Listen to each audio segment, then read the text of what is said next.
Film की starting में एक कपल को दिखाया जाता है जो अपने 2 बच्चों के साथ समुद्र के किनारे एक छोटे से घर में रहते हैं। रात को जब वो फैमिली सो रही होती है तो उनके पानी के टैंक से कुछ आवाजें आ रही होती हैं। तभी वो आदमी अपने पानी के टैंक को चेक करने के लिए जाता है।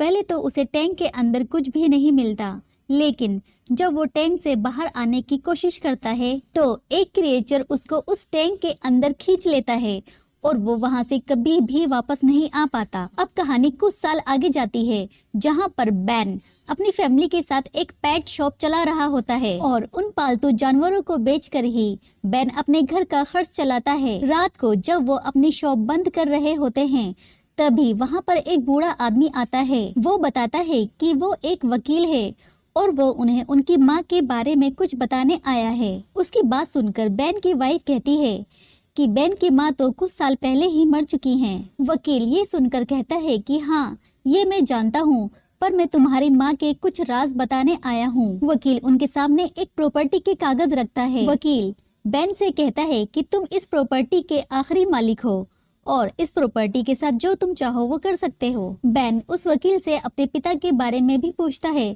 और कहता है कि उनकी डेथ एक एक्सीडेंट में हो गई थी, पर वकील उसे बताता है कि उसके पिता की और उसकी बड़ी बहन की डेथ उसी घर के आसपास हुई थी और उनकी बॉडी का अभी तक पता नहीं चला है। यहाँ पर हमें पता चलता है कि स्टार्टिंग में जो फैमिली दिखाई गई थी वो बैन के मॉम और डैड थे। अगली सुबह बैन अपनी फैमिली को लेकर उस घर की तरफ जाने के लिए निकल जाता है। बैन और उसकी फैमिली जब उस घर के पास पहुंचते हैं तो देखते हैं कि उस घर की खिड़की और दरवाजों को लकड़ियों और कील की मदद से ठोक कर बंद किया हुआ है। बैन सारी लकड़ियों को उखाड़ देता है और घर का दरवाजा खोल देता है। घर के अंदर जाकर वो देखते हैं कि घर बहुत बड़ा है और बैन को वहां पर अपनी माँ की एक तस्वीर भी मिलती है। बैन की वाइफ घर का पिछला दरवाजा खोलती है तो समुद्र का नजारा देखकर वो बहुत खुश हो जाती है। बैन की वाइफ बैन और अपनी बेटी जिया को वहां पर बुलाती है और वो नजारा सबको दिखाती है। वहां पर उन्हें एक पानी का टैंक भी दिखाई देता है।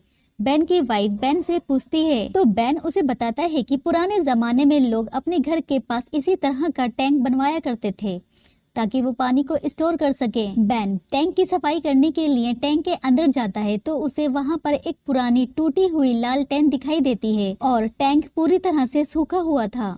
बैन वो लालटेन लेकर बाहर आ जाता है। दूसरी तरफ बैन की वाइफ अपने घर की सफाई कर रही होती है तो उसे बैन की सिस्टर की तस्वीर मिलती है और उसे एक पुराना न्यूज़पेपर भी मिलता है जिसमें लिखा था कि बैन की सिस्टर और उसके डैड पानी में डूबकर मर गए थे, लेकिन बैन की माँ ने इस बारे में बैन को कुछ भी नहीं बताया था। तभी बाहर से एक डरावनी आवाज आती है, पर वो दोनों सोचते हैं कि हवा की वजह से ये आवाज आई होगी। तभी बैन की बेटी जिया उनके पास आती है और कहती है कि उसे नींद आ रही है और वो अपने कमरे में सोने चली जाती है। बैन की वाइफ को उसकी माँ की लिखी हुई एक डायरी भी मिलती है जिसे वो दोनों मिलकर पढ़ने लगते हैं।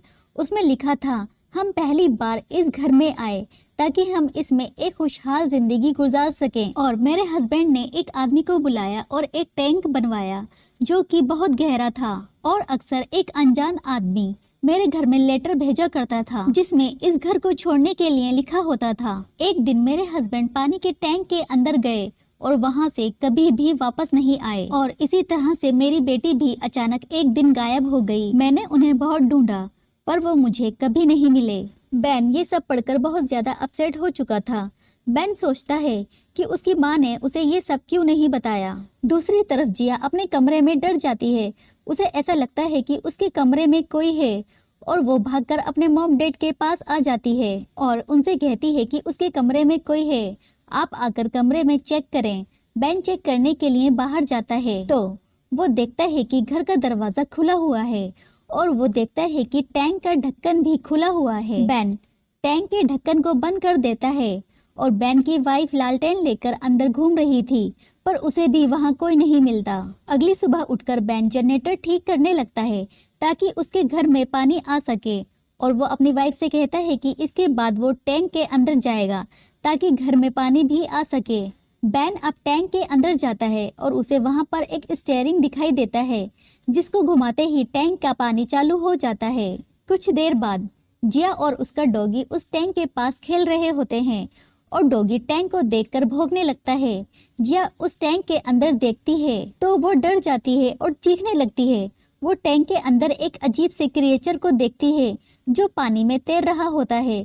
तभी उसके मॉम डैड उसके पास आ जाते हैं। वो अपने मॉम डैड को उस क्रिएचर के बारे में बताती है तो बेन उससे कहता है कि उसने जरूर पानी में कोई मछली देखी होगी। तभी वहाँ पर एक लेडी आती है जिसको उस वकील ने भेजा था। वो जानना चाहती थी कि बेन उस घर को बेचना चाहता है या फिर वो यहाँ पर रहना चाहता है। बेन उस लेडी से कहता है कि उसकी फैमिली को ये घर पसंद आ रहा है और वो उसको बेचेगा या नहीं, ये सोचने के लिए उसे कुछ दिन का वक्त चाहिए। वो लेडी बेन से जल्दी फैसला लेने के लिए कहती है और वहाँ से चली जाती है। जब वो लेडी अपनी कार की तरफ जा रही होती है तो उसे रास्ते में अजीब सी आवाजें आने लगती हैं, जिसे सुनकर वो घबरा जाती है और अपनी गाड़ी को स्टार्ट करने की कोशिश करती है, पर उसकी गाड़ी स्टार्ट नहीं होती। तभी उसके सामने एक क्रिएचर आ जाता है और उसको घसीटकर झाड़ियों में ले जाता है और उसके टुकड़े टुकड़े कर देता है। अगली सुबह बेन जब पानी लेने के लिए टंकी खोलता है तो टंकी में पानी नहीं आ रहा होता है। बेन टैंक को चेक करने के लिए जाता है तो देखता है कि पाइपलाइन में एक लकड़ी फंसी हुई है और वो उस लकड़ी को लेकर बाहर आ जाता है जिसमें एक लॉकेट फंसा हुआ था। बेन उस लॉकेट को अपनी वाइफ को दिखाता है तो उसकी वाइफ कहती है कि वो इस लॉकेट को पहचानती है। बेन की वाइफ बेन की बहन का फोटो निकालती है और वो बताती है कि ये लॉकेट तुम्हारी बहन का है। बेन को ये सब देखकर ये रियलाइज हो चुका था कि ये जगह कुछ अजीब है। वो अपनी वाइफ से अपनी बेटी का ख्याल रखने के लिए बोलता है और इस बारे में पुलिस को इन्फॉर्म करने जाता है। बेन अपनी कार लेकर पुलिस स्टेशन की तरफ निकल जाता है। बेन को रास्ते में उस लेडी की कार दिखाई देती है जो उसके घर पर आई थी। बेन अपनी कार से उतरकर उस लेडी की कार के पास जाता है जिस पर खून भी लगा हुआ था। बेन थोड़ा सा आगे जाता है तो उसे उस लेडी की लाश दिखाई देती है जो कि बहुत बुरी हालत में थी। उस लेडी की लाश को देखकर बेन की हालत भी बहुत खराब हो जाती है और वो भागकर अपनी कार की तरफ आ जाता है और रेडियो पर पुलिस से हेल्प मांगता है। दूसरी तरफ बेन की वाइफ को अपने घर में कुछ अजीब सी आवाजें सुनाई देती हैं और वो चेक करने के लिए नीचे जाती है तो उसे पैरों के निशान भी दिखाई देते हैं और वहीं पर उसे बेन की माँ की डायरी का बाकी का हिस्सा भी मिल जाता है जिसमें लिखा था कि यहाँ पर क्रिएचर रहते हैं जिन्होंने मेरे हस्बैंड और मेरी बेटी को मार दिया था, जिसकी वजह से मैंने ये घर छोड़ दिया था। तभी वहाँ पर एक छोटा सा क्रिएचर आ जाता है। बेन की वाइफ उसको भगा देती है और जल्दी से अपनी बेटी के पास आ जाती है। तभी वहाँ पर बेन भी आ जाता है। बेन की वाइफ उसे डायरी के बारे में बताती है। वो बताती है कि यहाँ पर क्रिएचर रहते हैं और वो घर के पानी के टैंक के अंदर रहते हैं जो कभी भी यहाँ आ सकते हैं और उन्हीं क्रिएचर ने तुम्हारे डैड और सिस्टर को मारा है। अब बेन भी इस बात को समझ चुका था और वो वहाँ से जल्दी निकलने के लिए कहता है। दूसरी तरफ उस लेडी की कार के पास एक पुलिस ऑफिसर पहुँच गया था क्योंकि उसने रेडियो पर बेन की आवाज सुन ली थी। पर जैसे ही वो पुलिस ऑफिसर अपनी कार से बाहर निकलता है तभी वहाँ पर क्रिएचर आ जाता है और उसको खा जाता है। बेन जब अपनी कार लेने के लिए आता है तो उसे वहाँ पर पुलिस की कार भी दिखाई देती है और वो क्रिएचर पुलिस वाले को खा रहा होता है। ये देखकर बेन वापस अपने घर पर आ जाता है और अपनी वाइफ से कहता है कि हम यहाँ से जाएंगे, लेकिन उन क्रिएचर को मारने के बाद बेन एक बाल्टी में मिट्टी का तेल लेता है और उन क्रिएचर्स को जलाने के लिए टैंक के अंदर चला जाता है जहाँ पर क्रिएचर बेन के ऊपर हमला कर देते हैं। बेन किसी तरह से बचकर टैंक के बाहर आ जाता है। दूसरी तरफ क्रिएचर बेन की वाइफ और उसकी बेटी के पास भी आ जाते हैं और जिया को उठाकर टैंक के अंदर ले जाते हैं। बेन की वाइफ अपनी बेटी को बचाने के लिए टैंक के पास आ जाती है तो वो वहाँ पर बेन को भी देखती है जो कि बहुत जख्मी हालत में वहाँ पर पड़ा हुआ था। वो बेन से कहती है कि वो अपनी बेटी को बचाकर जरूर लेकर आएगी। वो ये कहकर टैंक के अंदर चली जाती है।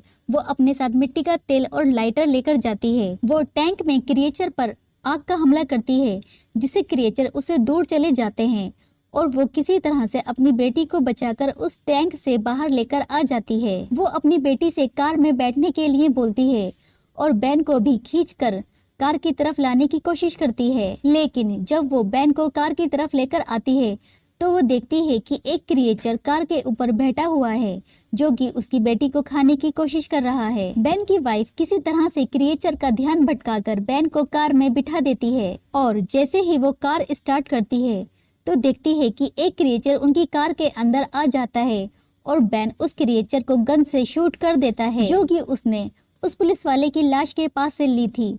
फाइनली अब वो तीनों वहां से बच जाते हैं और शहर की तरफ निकल जाते हैं। उन तीनों की जान बच चुकी थी और वो उस घर को बेच देते हैं और वो ये भी समझ जाते हैं कि उनकी माँ ने इस बारे में उन्हें क्यों नहीं बताया था। इसके बाद कुछ महीनों बाद का सीन दिखाया जाता है जहाँ पर इस घर को एक माइनिंग कंपनी ने खरीद लिया था और वहाँ पर कुछ मजदूर काम कर रहे थे और वो टैंक का ढक्कन खोल कर कहते हैं कि हमें इस टैंक को तोड़ना पड़ेगा और तभी वहाँ पर क्रिएचर्स आ जाते हैं और उन मजदूरों को मार देते हैं और यहीं पर स्टोरी का एंड हो जाता है।